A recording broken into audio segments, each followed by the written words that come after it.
दोस्तों, जिस अस्पताल में पति डॉक्टर था, उसी अस्पताल में उसकी तलाकशुदा पत्नी अपनी डिलीवरी करवाने के लिए भर्ती हुई थी। लेकिन जब अस्पताल में पहुंचती है तो जोर जोर से चिल्ला चिल्ला कर रोने लगती है, अपने पैरों को पटकने लगती है, क्योंकि दोस्तों उसको बहुत ज्यादा दर्द हो रहा था और उसकी डिलीवरी का टाइम आ चुका था। तभी दोस्तों डॉक्टर साहब दौड़कर उसके पास आते हैं तो उनके पीछे पीछे बहुत सारी नर्स भी दौड़ते हुए आती हैं। और जब डॉक्टर साहब उस महिला को अपनी आंखों से देखते हैं तो एकदम से चौंक जाते हैं। दोस्तों वो डॉक्टर साहब ना वहीं पर फूट फूट कर रोने लगते हैं, क्योंकि दोस्तों वो महिला कोई और नहीं थी बल्कि उन्हीं डॉक्टर साहब की तलाकशुदा पत्नी थी। लेकिन दोस्तों सोचने वाली बात यह है कि आखिर इन दोनों पति और पत्नी के बीच में ऐसा क्या विवाद हुआ था जिसकी वजह से ये दोनों एक दूसरे से तलाक ले लिए थे। दोस्तों इन दोनों पति और पत्नी की कहानी क्या है, आइए जानते हैं इस वीडियो में। लेकिन दोस्तों वीडियो में आगे बढ़ने से पहले वही आप लोगों से एक छोटा सा रिक्वेस्ट है कि अगर आप लोग हमारे चैनल पर पहली बार विजिट किए हैं, पहली बार इस चैनल को देख रहे हैं, तो चैनल को सब्सक्राइब कर लीजिए, वीडियो को लाइक कर दीजिए, ताकि जो मेरा हौसला है वो और भी ज्यादा बढ़ता रहे और भी ज्यादा इंटरेस्टिंग कहानियां ऐसे ही मैं आप लोग को सुनाता रहूं। दोस्तों ये सच्ची कहानी है उत्तराखंड की। और दोस्तों उत्तराखंड में एक राम सिंह जी नाम के व्यक्ति रहते थे, जो कि सरकारी विभाग में एक कर्मचारी थे। और दोस्तों उनकी एक लड़की थी जिनका नाम श्रेया था। दोस्तों श्रेया अपने कॉलेज की पढ़ाई कर रही थी, क्योंकि दोस्तों जो राम सिंह जी थे ना, उनकी वो इकलौती लड़की थी, उनका कोई और लड़का नहीं था। इसीलिए वो अपनी लड़की श्रेया को बहुत ज्यादा प्यार किया करते थे। और दोस्तों आप लोग तो जानते ही हैं, ये किसी से छिपाने की बात नहीं है कि जिनके एक औलाद होते हैं ना, वो लोग अपने औलाद को बहुत प्यार करते हैं और बहुत लाड प्यार से पाल पोस कर बड़ा करते हैं। अगर वो बच्चा कोई गलती भी करता है ना, तो उसके माँ बाप उसको प्यार करते हैं, उसको ज्यादा डांटते नहीं हैं। और दोस्तों यही वजह होता है ना कि जिनकी एक संतान होती है वो अक्सर बिगड़ जाया करती है। लेकिन दोस्तों जो श्रेया थी वो इंटर पास करने के बाद ग्रेजुएशन की पढ़ाई करने लगी थी, तो उसके शौक भी बहुत बड़े बड़े हो जाते हैं। क्योंकि दोस्तों श्रेया के पिताजी के पास बहुत ज्यादा धन दौलत था, किसी भी चीज की कोई कमी नहीं थी।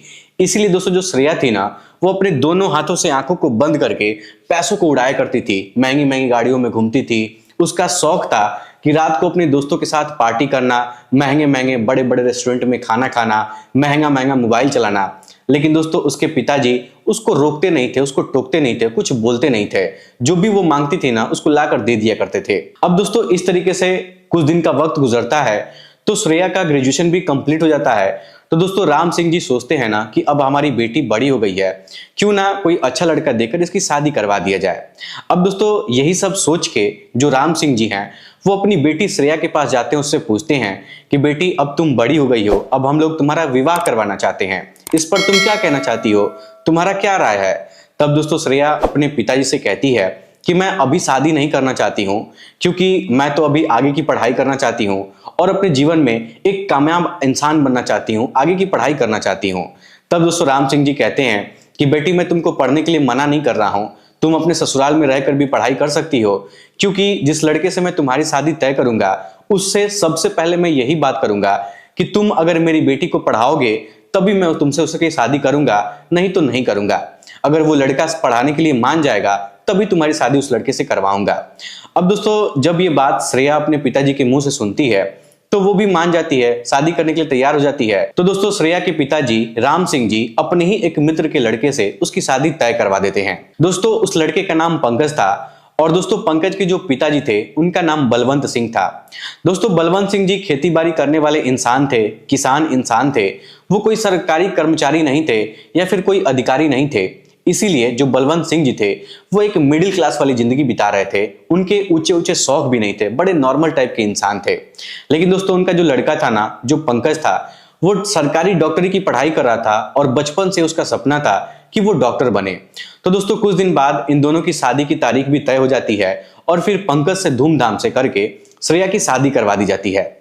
लेकिन दोस्तों जब श्रेया अपने ससुराल पहुंच जाती है तो उसका वही पुराना वाला शौक था, अच्छे अच्छे होटल में जाकर महंगे महंगे खाना खाना, बड़ी बड़ी गाड़ियों से घूमना, महंगे महंगे कपड़ा पहनना, महंगा महंगा फोन चलाना, छोटे छोटे कपड़ा पहनना। लेकिन दोस्तों ये बात पंकज को और उसके माता पिता को बहुत बुरी लगती थी। वो लोग अक्सर श्रेया से कहा करते थे कि देखो श्रेया, तुम इस घर की बहू हो, इस घर की बेटी नहीं हो। अगर इस घर की बेटी भी होती तो वो भी मान मर्यादा के बारे में सोचती, अपने माँ बाप का इज्जत करती, और वो भी कुछ करती तो पर्दे के अंदर करती। लेकिन तुम तो बहू होकर इतने छोटे छोटे कपड़े पहनती हो, ऊंचे ऊंचे बड़े बड़े शौक रखती हो। हम लोग तुम्हारे इतने बड़े बड़े शौक पूरा नहीं करवा पाएंगे। हम लोग खेती बाड़ी करने वाले आदमी हैं, किसान आदमी हैं, और तुम तो जानती हो कि हमारा बेटा जो है डॉक्टरी की पढ़ाई कर रहा है, हर महीने कुछ पैसा उसको भी भेजना होता है। इसीलिए हम लोग तुमसे हाथ जोड़कर रिक्वेस्ट कर रहे हैं कि तुम भी हम लोग की तरह मिडिल क्लास फैमिली बनकर हम लोग के साथ रहो, ज्यादा ऊंचे ऊंचे शौक मत पालो। अब दोस्तों ये सब बात सुनकर ना जो श्रेया थी वो बहुत ज्यादा गुस्सा हो जाती है, उसको बहुत बुरा लगता है। तो श्रेया कहती है ना कि मैं इस तरीके से आप लोग के घर में नहीं रह सकती हूँ। अगर आप लोग मुझे इस घर में रखना चाहते हैं तो आप लोग मेरी हर इच्छाओं को पूरा करिए, मेरी ख्वाहिश को पूरा करिए, तब मैं आपके साथ रहूंगी। अब दोस्तों इस बात को सुनकर पंकज के पिताजी बहुत ज्यादा हैरान हो जाते हैं और श्रेया की एक बात का जवाब नहीं देते हैं और चुपचाप अपने कमरे में चले जाते हैं, फोन उठाते हैं। और दोस्तों पंकज के पिताजी राम सिंह जी को, यानी कि श्रेया के पिताजी को फोन करते हैं, उनसे कहते हैं कि राम सिंह जी, तुम्हारी लड़की यहाँ किसी की बात नहीं मानती है, यहाँ पर वो छोटे छोटे कपड़े पहनती है, ऊंचे ऊंचे शौक रखती है। तब दोस्तों उधर से राम सिंह जी कहते हैं ना कि देखो हमारी इकलौती लड़की है, हम लोग बड़े लाड प्यार से उसको पाल पोस कर बड़ा किए हैं। हमारी लड़की को किसी भी प्रकार का कोई दुख नहीं होना चाहिए। उसकी जो भी शौक है, जो भी इच्छाएं हैं, जो भी उसका डिमांड है, उसको आप लोग पूरा करिए। इसीलिए तो हम लोग अपनी बेटी का विवाह आपके घर पर कराए हैं ताकि वो वहां पर खुश रह सके। अब दोस्तों ये बात सुनकर बलवंत सिंह जी जो थे ना वो बहुत ज्यादा परेशान जाते हैं और दोस्तों बलवंत सिंह जी सोचने लगते हैं कि इसके माता पिता इसको सर पर चढ़ाकर रखे हैं, इसीलिए लड़की हम लोग की बात को नहीं मानती है, हम लोग की बात का वैल्यू नहीं करती है। अब दोस्तों इस तरीके से उस घर में कलह होना धीरे धीरे स्टार्ट हो जाता है और श्रेया की शादी को पूरे 6 महीने बीत जाते हैं। लेकिन दोस्तों इधर जो पंकज था वो दूसरे शहर में रहकर अपना पढ़ाई कर रहा था और दिन रात पढ़ाई करता था, कड़ी मेहनत करता था ताकि जल्दी से उसको डॉक्टरी की डिग्री मिल जाए और उसका जो सपना है वो पूरा हो जाए। दोस्तों पंकज जो था ना वो दिखने में बहुत ज्यादा खूबसूरत था, लेकिन पढ़ाई लिखाई में भी बहुत ज्यादा होशियार था। दोस्तों पंकज के घर पर श्रेया को रहते हुए जब 6 महीने बीत जाते हैं तो दोस्तों पंकज और श्रेया के बीच में ना अक्सर लड़ाई झगड़े होते रहते थे, क्योंकि दोस्तों पंकज हमेशा श्रेया से कहा करता था कि श्रेया तुम पापा मम्मी के सामने इतने छोटे छोटे कपड़े पहनकर मत रहा करो, बाहर खाना खाने जाते हो उसको बंद करो, सारा दिन तुम फोन पर लगी रहती हो, फोन पर कम बात किया करो, कम से कम कभी कभी मम्मी और पापा के साथ बैठकर बात कर लिया करो। मेरे मम्मी और पापा को तुम्हारी ये सब हरकतें बिल्कुल पसंद नहीं आती हैं। लेकिन दोस्तों जब श्रेया ये बात सुनती थी तो उस बात को समझने की कोशिश नहीं करती थी और उल्टा पंकज पर ही गुस्सा करती थी। दोस्तों श्रेया अक्सर अपने पति से डिमांड करती थी कि तुम मुझे घुमाने लेकर चलो, लेकिन दोस्तों पंकज उसको कहीं घुमाने के लिए नहीं लेकर जाता था और ना ही उसके बड़े बड़े शौक को पूरा करता था। जैसे उसके माता पिता उसको घर पर रखते थे श्रेया को, वैसे ही श्रेया को वहां पर भी रहना पड़ता था।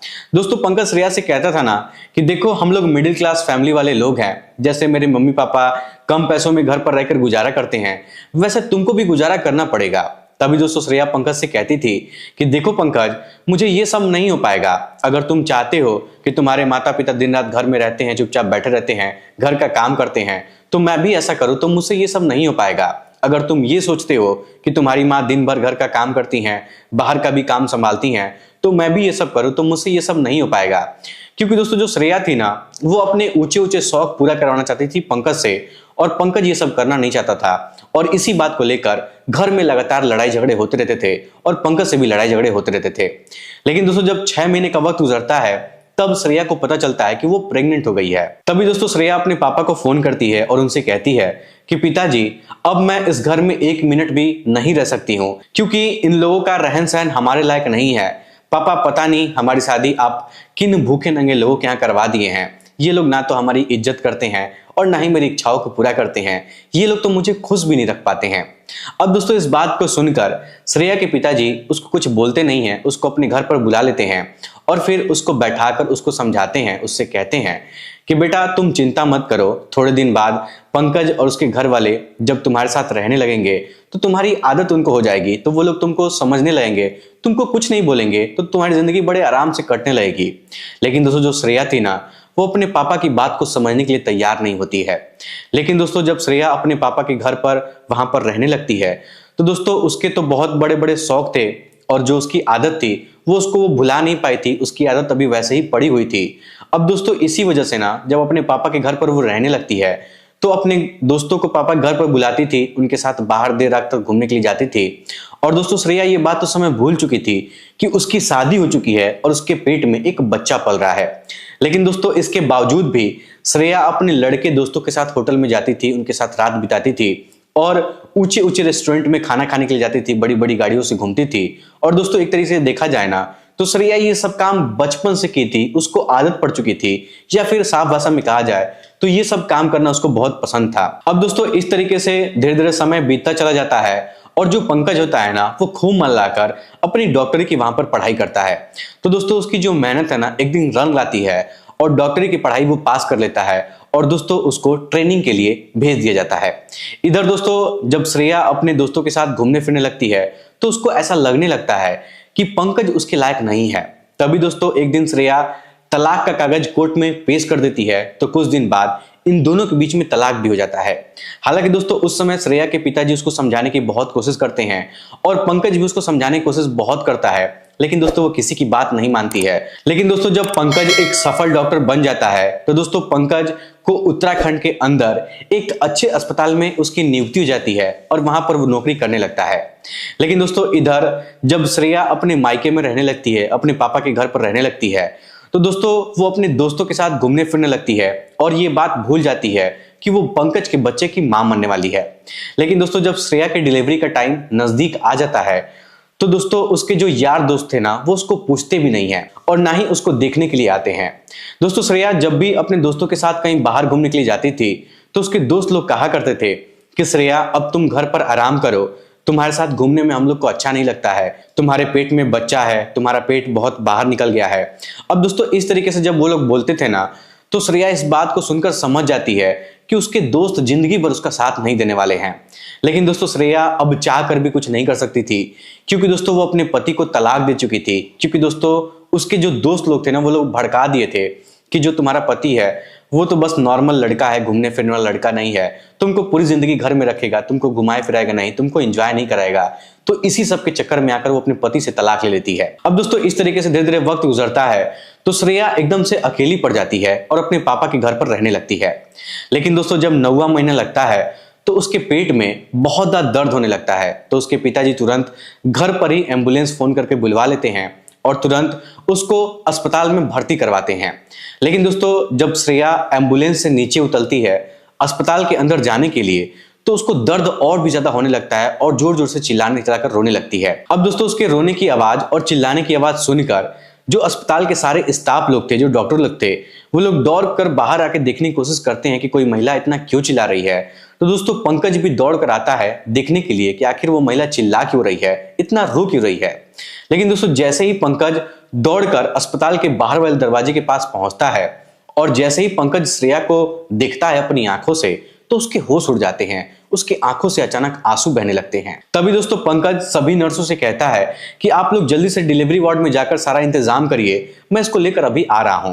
अब दोस्तों इस तरीके से पंकज श्रेया को एक लेडीज डॉक्टर के हवाले सौंप देता है और उनसे हाथ जोड़कर रिक्वेस्ट करता है कि डॉक्टर साहब ये मेरी पत्नी है, आप इसकी जान को बचा लीजिएगा, इसको बहुत तकलीफ हो रही है, जल्दी से जल्दी इसका डिलीवरी करवा दीजिए। अब दोस्तों इस तरीके से जल्दी जल्दी वो महिला डॉक्टर डिलीवरी वार्ड में लेकर जाती है तो उसको पता चलता है कि श्रेया के अंदर ब्लड बहुत कम है और जब तक उसके शरीर में ब्लड नहीं चढ़ेगा तब तक वो डिलीवरी नहीं हो पाएगी। अब दोस्तों ये बात सुनकर पंकज बहुत ज्यादा हैरान हो जाता है और दोस्तों पंकज के जो ससुर जी होते हैं, जो राम सिंह जी थे, जो श्रेया के पिताजी थे, जब वो ये बात सुनते हैं तो वो भी बहुत ज्यादा हैरान हो जाते हैं और जल्दी जल्दी ब्लड बैंक में जाते हैं। तो दोस्तों श्रेया का जो ब्लड ग्रुप था ना वो ब्लड बैंक में भी मौजूद नहीं था। अब दोस्तों जब राम सिंह जी को वहां पर ब्लड नहीं मिलता है तो वो बहुत ज्यादा परेशान हो जाते हैं। तभी दोस्तों जो महिला डॉक्टर थी वो उसके पिताजी के पास आती है और उनसे कहती है कि अगर 1 घंटे के अंदर ब्लड का व्यवस्था नहीं होगा तो आपकी बेटी की जान चली जाएगी और उसके पेट में जो बच्चा है उसकी भी जान चली जाएगी। अब दोस्तों राम सिंह जी इस बात को सुनकर एकदम से घबरा जाते हैं क्योंकि वो उनकी इकलौती बेटी थी, इसीलिए वो उसको खोना नहीं चाहते थे। अब दोस्तों जो पंकज था वो कई सारे डॉक्टर लोग से बातचीत करता है, कई सारे अस्पताल में फोन करके ब्लड का व्यवस्था करने की कोशिश करता है, लेकिन दोस्तों कहीं से भी ब्लड का व्यवस्था नहीं हो पाता है क्योंकि जो उसका ब्लड ग्रुप था वो मैच नहीं कर पा रहा था। तभी दोस्तों जो पंकज है ना वो महिला डॉक्टर के पास जाता है और उनसे कहता है कि मैडम मेरा ब्लड ओ पॉजिटिव है, अगर आप आपको कोई ऐतराज ना हो तो आप एक काम करिए, आप मेरा ब्लड निकाल कर एक बोतल इसको चढ़ा दीजिए और जल्दी से जल्दी इसका डिलीवरी करवा दीजिए, नहीं तो उसकी जान चली जाएगी। तब दोस्तों महिला डॉक्टर कहती है कि ठीक है। अब दोस्तों इस तरीके से ना जो पंकज था वो उसके बगल में एक टेबल लेटा हुआ था, उसी पर वो लेट जाता है और श्रेया को एक बोतल खून देता है, तब जाकर उसकी डिलीवरी होती है और श्रेया की जान बच जाती है। दोस्तों उस समय श्रेया एक लड़के को जन्म देती है।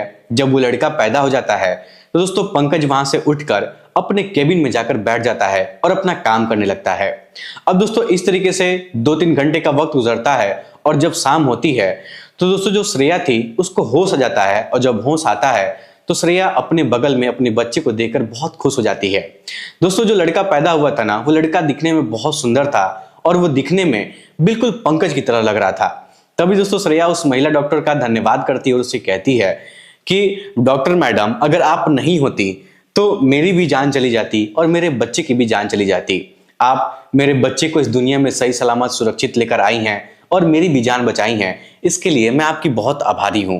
तब दोस्तों महिला डॉक्टर कहती है ना कि बेटी तुम मेरा धन्यवाद मत करो, तुम उन डॉक्टर साहब का धन्यवाद करो जो तुमको ब्लड चढ़ाने के लिए दिए हैं, अपने शरीर से निकालकर तुमको एक बोतल खून दिए हैं, तब जाकर तुम्हारी डिलीवरी हुई है और तुम्हारी जान बची है। अगर टाइम पर तुमको ब्लड नहीं देते तो तुम्हारी जान चली जाती। अब दोस्तों श्रेया उस महिला डॉक्टर से कहती है ना कि मैडम आप मुझे उनसे मिलवा दीजिए, उनको यहाँ पर बुला कर लेकर आइए, मुझे उनको देखना है, उनसे मिलना है, उनसे बात करना है और बात करके मैं उनको धन्यवाद करना चाहती हूँ। अब दोस्तों जो पंकज था ना वो तो वहां आना नहीं चाहता था, लेकिन दोस्तों वो भी अपने आप को रोक नहीं पाता है और अपने बच्चे को देखकर अपने आप को रोक नहीं पाता है। और जब डिलीवरी वार्ड के अंदर जाता है तो श्रेया अपनी आंखों के सामने जब पंकज को देखती है तो वो बहुत ज्यादा हैरान हो जाती है। उसकी आंखें एकदम से खुली की खुली रह जाती है, एकदम से वो चौंक जाती है। तभी दोस्तों श्रेया उस महिला डॉक्टर से कहती है कि डॉक्टर साहब ये तो मेरे तलाकशुदा पति हैं, आप इनको यहाँ पर क्यों लेकर आई हैं, इनको जल्दी से बाहर निकालिए। तब दोस्तों महिला डॉक्टर कहती है ना कि यही तो आपको ब्लड डोनेट किए हैं, अगर ये नहीं होते तो आपकी जान चली जाती।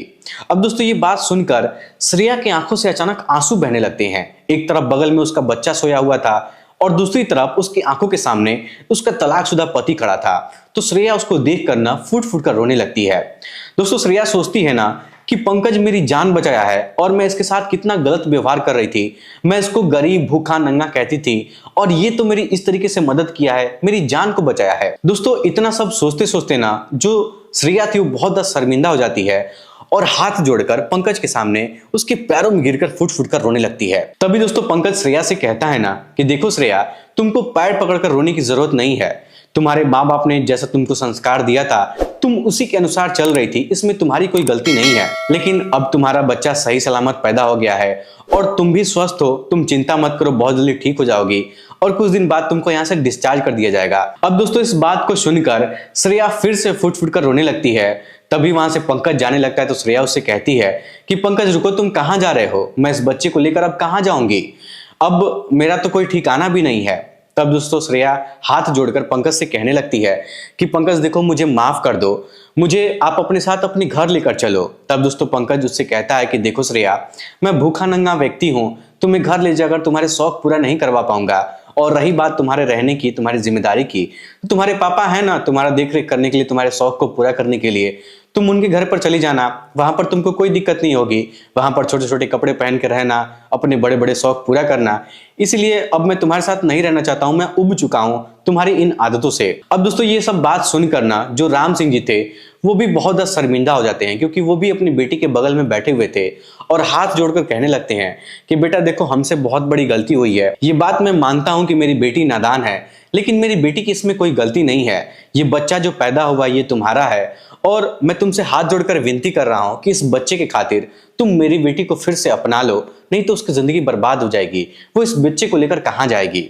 अब दोस्तों जो पंकज था ना इस बात को सुनता है तो काफी देर तक सोचता है, समझता है और फिर समझदारी के साथ काम लेता है और श्रेया को अपने साथ रखने के लिए तैयार हो जाता है। दोस्तों श्रेया के माता पिता पंकज से कहते हैं ना कि बेटा जाने दो, जो भी कुछ हुआ है श्रेया को माफ कर दो, आखिर वो बेटा तुम्हारा ही है, वो पत्नी भी तुम्हारी है, उस बेटे का परवरिश तुम्ही को करना है, उसको संस्कार तुम्ही को देना है। अब दोस्तों इस तरीके से कुछ दिन का वक्त जब गुजरता है तो श्रेया को अस्पताल से छुट्टी मिलती है, तो श्रेया अपने पति के साथ अपने घर पर चली जाती है। तो दोस्तों पंकज के माता पिता भी श्रेया को देखकर बहुत ज्यादा खुश हो जाते हैं, क्योंकि दोस्तों वो लोग भी श्रेया को बहुत ज्यादा प्यार करते थे, लेकिन वो लोग बस श्रेया को सुधारना चाहते थे कि ये सब हरकतें बंद कर दे। इसी वजह से वो लोग भी थोड़ा बहुत परेशान थे। लेकिन दोस्तों जब श्रेया अपने पति के साथ अपने घर पर जाती है तो एक नई जिंदगी की शुरुआत करती है और अपने पति और अपने बच्चे और अपने सास ससुर के साथ हंसी खुशी रहने लगती है। दोस्तों इस कहानी को सुनाने का मकसद किसी के दिल को दुख पहुंचाना नहीं है, बल्कि इस कहानी को सुनाने का मकसद सिर्फ इतना सा है कि दोस्तों आजकल की जो लड़कियां हैं, आजकल की जो महिलाएं हैं, वो पैसे के घमंड में आकर अपने पति को कुछ नहीं समझती हैं, उनको नालायक तक बोल देती हैं, यहाँ तक कि उनको जलील भी करती हैं, उनकी बेइज्जती भी करती हैं और तो और उनको परेशान भी करती हैं, और इसी वजह से उनके पति डिप्रेशन में चले जाते हैं। लेकिन दोस्तों उन सभी महिलाओं के लिए ये कहानी एक बहुत बड़ी सीख है और इस कहानी से उन सभी महिलाओं को बहुत कुछ सीखने की जरूरत है। अगर कोई महिला अपने पति के साथ, अपने ससुराल वालों के साथ इस तरीके से रहना सीख जाए, ज्यादा डिमांड ना करे, सब कुछ मैनेज करना कम में सीख जाए, तो दोस्तों उसका परिवार कभी भी बर्बाद नहीं होगा, वो लोग हमेशा खुश रहेंगे। तो दोस्तों ये थी आज की कहानी। इस कहानी को सुनने के बाद आप लोग क्या कहना चाहेंगे? अपना राय हमें कमेंट बॉक्स में जरूर बताइएगा। वीडियो पसंद आए तो वीडियो को लाइक, चैनल सब्सक्राइब जरूर करिएगा। आप सभी लोग का बहुत बहुत धन्यवाद।